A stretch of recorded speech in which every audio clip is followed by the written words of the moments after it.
In this video, we're diving into resolving those pesky, blinking lights and error codes on your Deskjet printer. Whether you own a Deskjet 3700, 3600, or an older model, we'll guide you through a range of solutions that could put an end to the flashing madness.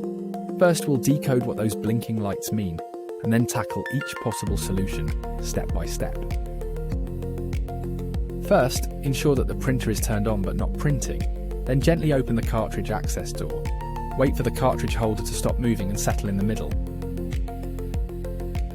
Next, power cycle the printer by turning it off and unplugging it for a minute.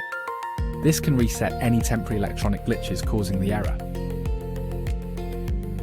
Then inspect all cables and connections from the printer to the power outlet and your computer to ensure they are secure and properly connected.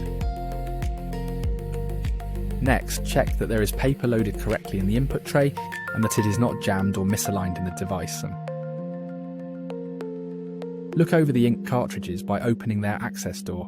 Carefully remove and reseat them, ensuring they are properly aligned and clicked into place. Utilize your printer's self-cleaning feature to clean the print heads, as dirt buildup might trigger errors. Lastly, check the printer's firmware and software for any available updates, as outdated software might cause errors. If you've followed all our steps but those lights are still blinking annoyingly, it might be a good idea to revisit the manual or explore replacement parts listed in the description below. Sometimes, persistent issues might be due to parts nearing the end of their lifespan. Check out our suggested replacement printers or tune into our next video to explore more solutions.